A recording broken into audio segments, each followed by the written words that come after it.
Hello friends, in this video we will discuss the remedies available to an unpaid seller. First of all, let's discuss who is an unpaid seller. Under section 45, a seller is said to be unpaid when he does not receive whole or part of the price. When the seller has been given a negotiable instrument such as bill of exchange, check, promissory note, but the instrument has been dishonored. When the seller has to get a price on the expiry of the credit period and credit period has expired but price has not been still received by him. But there is a condition that where the buyer has offered the price and seller has refused to accept it, in that case seller will not be called an unpaid seller and he cannot claim the price from the buyer, and he cannot have all the rights that we are going to discuss further. Now these are the rights available to an unpaid seller. Graphically the rights have been presented that an unpaid seller has the rights against the goods, against the buyer. Against the goods means the goods that has been given to the buyer, he can take back the goods or not. It depends upon whether the property in the goods has passed to the buyer or the property in the goods has not passed to the buyer. Under the property has passed to the buyer, the seller has the right of lien under section 47 to 49 of Sales of Goods Act. He has right of stoppage in transit under section 50 to 52, and he has the right to resell the goods under section 54. While against the buyer, when the property has not been passed, the right of the unpaid seller is to withhold the delivery under section 46 subsection 2. Besides that, the unpaid seller has right personally against the buyer also. Now let us see what are the rights available to the unpaid seller against the goods. First criteria for these rights is where the property has passed from the seller to the buyer. Property here means ownership. So the first right available to the unpaid seller is right of lien under section 47 to section 49. Now what is lien? Lien is the right of a creditor against the debtor to retain the possession of the goods until the payment of the price is received by him. So the unpaid seller has a right to retain the goods. Now when an unpaid seller can exercise this right? Of course, where the goods are sold without any credit period. So in that case, no credit period has been given to the buyer. Otherwise, buyer will say that the credit period has not expired. That is why he has not made the payment. So the buyer may pay for the goods as soon as he receives the delivery of the goods. So lien can be exercised when the goods have been sold without any period of credit. If the credit period has been allowed, the goods have been sold on credit, but the credit period has expired. So right of lien can be exercised by the seller only after the expiry of the credit period. Now where the buyer becomes insolvent. So this point covers two situations where before the goods were delivered to the buyer became insolvent, or where the credit period was allowed to the buyer, the credit period has not expired but the buyer has become insolvent. So in both the cases we can make out that buyer has become insolvent. So in both the situations the seller can exercise the right of lien. Therefore in all these cases the unpaid seller can exercise the right of lien. Now let us see some situations where the lien terminates. It means here the seller cannot exercise the right of lien. First, when the goods have been delivered to buyer. So right of lien is lost when the delivery of the goods has been given to the buyer or his agent. But if the seller takes back the goods from the buyer for some other purpose such as repairing the goods, then tries to exercise right of lien, it is not allowed. Right of lien can only be exercised when the seller has the possession of the goods. Once possession is lost, lien is lost. Delivery to the courier. When the goods are being delivered to the courier for further transmitting it to the buyer, the right of lien is lost. It means delivery to courier is treated as delivery to buyer. But if the seller can regain the possession of the goods from the courier, he then can exercise right of stoppage in transit, not right of lien. In other words, when the seller loses the possession of the goods, right of lien is lost, but he can exercise the right of stopping the goods on the way and he can regain the possession. And this right has been discussed as the next right that we will see further.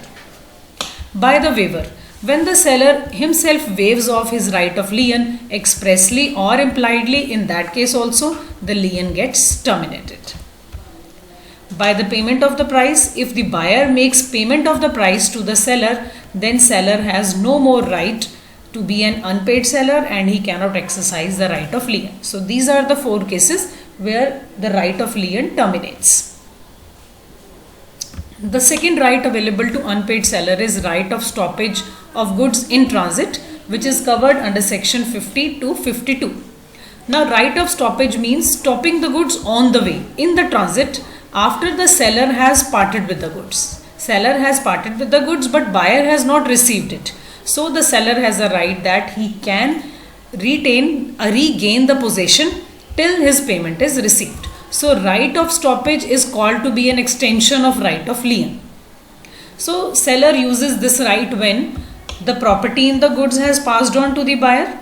He has delivered the goods to the courier for delivering the same to the buyer, but the goods have not reached to the buyer. So goods are still in transit, or he knows that buyer has become insolvent and now the seller will try to regain the possession of the goods from the courier.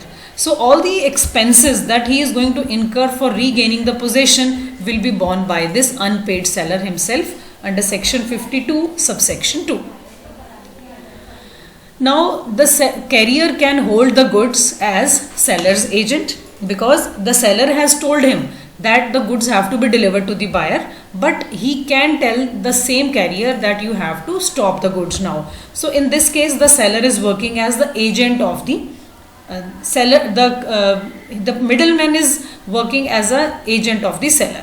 So if the carrier holds the goods as an agent of the seller, in that case the goods are with seller only because the carrier belongs to seller.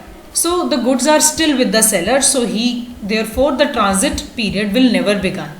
So the seller has not parted with the goods, he has the possession of the goods, it means he has exercised the right of lien. It means if the agent is belonging to the seller only, the goods have not been departed, so it means the right of stoppage is not there, that is the right of lien. For example, a seller gives goods to the truck driver to deliver it to the buyer. Here the truck driver is the seller's agent, it means he can exercise the right of lien. Then sometimes the carrier is the agent of the buyer.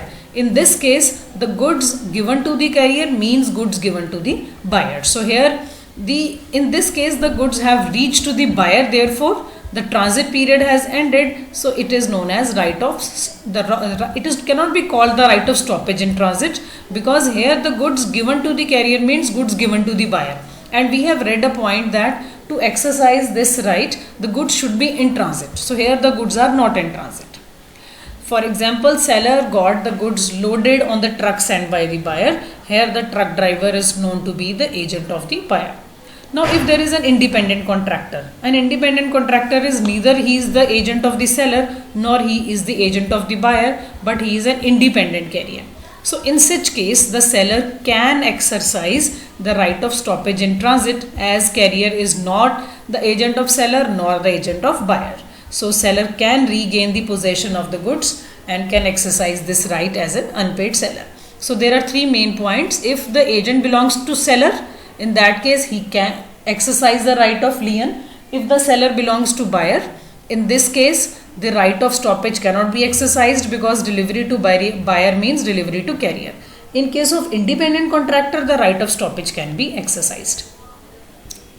Now section 51 states, it clearly tells when the transit period will come to an end.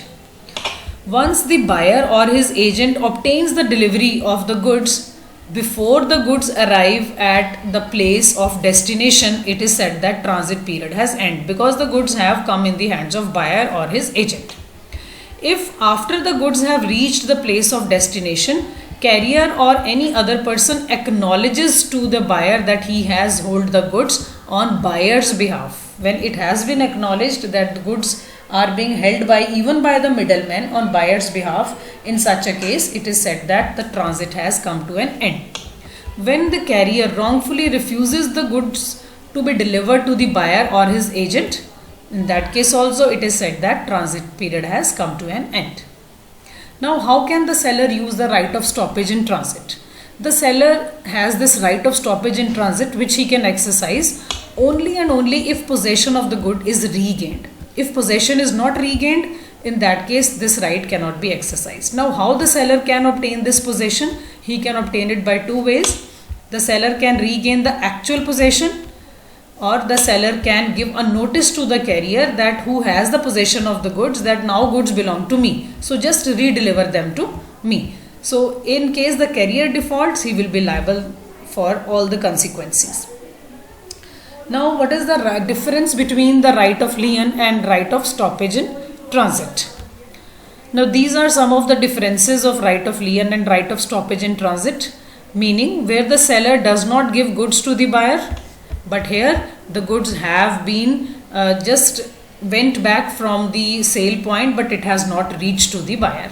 So the difference of point is seller has not given the goods till he received the payment. Now lien can be exercised. Stoppage in transit can be when he stops the delivery to the buyer and he gets back the goods till he gets the payment of the price. Now, retaining and regaining the possession. Here the buyer retains the goods, here the seller retains the goods, and here the seller regains them back. Insolvency of the buyer, it can be exercised in both the cases, whether the buyer has become insolvent or not. But in case of stoppage in transit, it is necessary that buyer has become insolvent. This is a precondition.